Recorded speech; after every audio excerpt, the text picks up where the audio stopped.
जय गुरु जी। वीडियो को लाइक कीजिए, चैनल को सब्सक्राइब कीजिए और बेल आइकन को प्रेस कर दीजिए ताकि आपको लेटेस्ट वीडियो के अपडेट्स मिलते रहें। जय गुरु जी।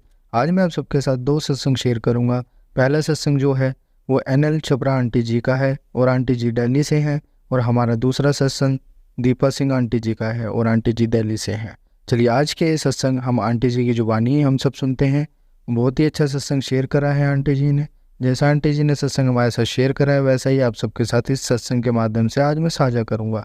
इसलिए आप सब संगत सत्संग के अंत तक बने रहना और सत्संग को बहुत ध्यान से सुनना और सत्संग को बीच में ना छोड़े, क्योंकि सत्संग सुनने वाले का भी कल्याण होता है और सत्संग करने वाले का भी। और हो सकता है जो आप आज सत्संग सुने उससे आपको भी अपने कई सवालों के जवाब मिल जाए। चलिए सत्संग शुरू करते हैं। जय गुरु जी। चंडीगढ़ के मुख्य पर्यवेक्षक श्री गिल ने हमें गुरु जी के पास फरवरी 1999 में दर्शन हेतु भेजा। मैं तुरंत गुरुजी द्वारा अनुग्रहित हुई। मेरे पेट और पैर में भयंकर वेदना थी। औषधियों का कोई प्रभाव नहीं हो रहा था।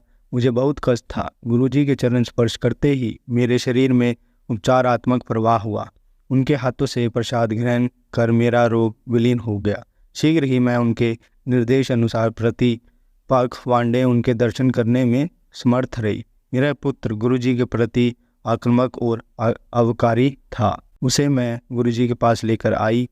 उनके ही आशीष से वह परिवर्तित हुआ और फिर उसे सदा उनके आशीर्वाद की प्रतीक्षा रहने लगी। उसकी दुर्घटना के समय कार तो क्षतिग्रस्त हुई पर गुरु कृपा से वह बच गया। एक बार गुरुजी के निर्देश पर हम चंडीगढ़ एक विवाह में गए। वहाँ गुरुजी ने हमें श्री गिल के घर जाने के लिए कहा, जहाँ वह उसी दिन कुछ देर के लिए ठहरे थे। वह कक्ष उनकी सुगंध से भरा हुआ था और हमने जी भर कर उनके चित्र द्वारा उनके दर्शन किए।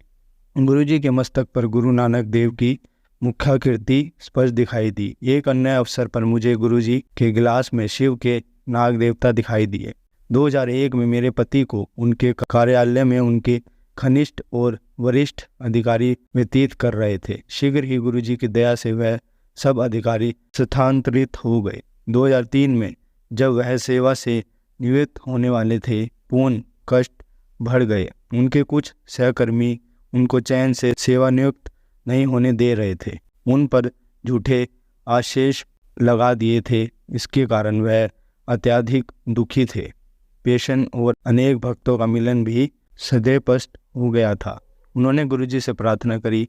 कुछ ही दिन में सब आरोप हटा दिए गए और उनको समस्त लाभ प्राप्त हुआ। मेरी बेटी पढ़ने में कमज़ोर थी और आगे पढ़ना नहीं चाह रही थी, किंतु गुरुजी का आशीर्वाद प्राप्त करने के बाद उसने कानून का पाठ्यक्रम आरंभ किया और प्रथम वर्ष में प्रथम श्रेणी से उत्तीर्ण हुई। मेरा पुत्र इलेक्ट्रॉनिक अभियंता है और उसकी पत्नी एक कंप्यूटर कंपनी में कार्यरत है। वहाँ पर कार्य शुरू करते ही गुरुजी की दया से वह प्रशिक्षण के लिए अमेरिका गया और उसे 10 वर्ष का वीज़ा मिल गया।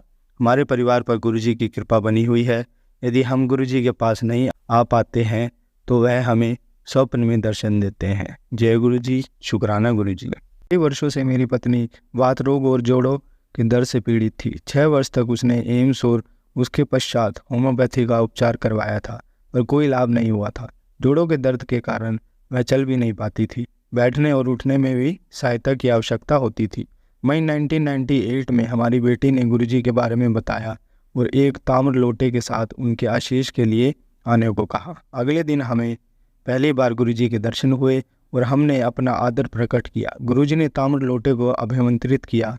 मेरी पत्नी को रात को उसमें जल भर कर रखने के पश्चात सुबह उसमें से आधा जल पीना था और शेष से स्नान करना था। कुछ समय में ही उसकी स्थिति में सुधार आया। समय के साथ उसके जोड़ों की वेदना भी कम हुई। गुरु कृपा से वह अब चल बैठ और उठ पाती है। अप्रैल 2005 में गुरुजी ने पुणे उसकी रक्षा करी। सीताराम भारतीय चिकित्सालय में नियमानुसार होने वाले परीक्षण में उसका रक्तचाप अति उच्च पाया गया। 230 से 120 था। कुछ समय तक उसको देख रेख में रखा गया और लगातार औषधि सेवन करते रहने को कहा गया। 2 सप्ताह उपरांत उसे श्वसन का दौरा पड़ा, क्योंकि उसे सांस लेने में कठिनाइयाँ थी। उसे नेबुलाइजर का प्रयोग करने को कहा गया।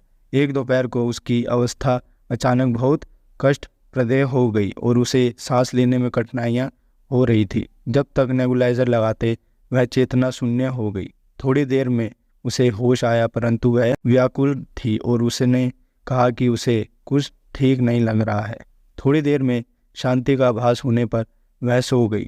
देर रात्रि में बेटी का फोन आया कि गुरुजी ने कहा है कि माँ की अवस्था शोचनीय है और सुबह उन्हें अश्लोक चिकित्सालय में प्रविष्ट कराएं। अत्यंत वैसा ही किया गया। गुरु कृपा से सब सुचारू रूप से चला और 2 सप्ताह में स्वास्थ्य लाभ कर वह घर आ गई। पुण्य स्वास्थ्य लाभ होने पर हम गुरुजी के दर्शन के लिए गए। श्रीमती मेहता नामक एक भक्त ने मेरी पत्नी से उसके स्वास्थ्य के बारे में पूछा। हम गुरुजी के पास ही बैठे हुए थे और गुरुजी ने श्रीमती मेहता से कहा कि वह उसे स्वर्ग से वापस लाए हैं। हमें तुरंत आभास हुआ कि वह ईश्वर के अवतार हैं। गुरुजी ने पूरे परिवार को अपना आशीर्वाद दिया है। हमारे पुत्र और पुत्री दोनों उनके अनुयायी हैं और जीवन में बहुत अच्छा कर रहे हैं। हमारा पूरा परिवार गुरुजी की दया के लिए उनका अत्यंत आभारी है। जय गुरुजी, शुक्राना गुरुजी।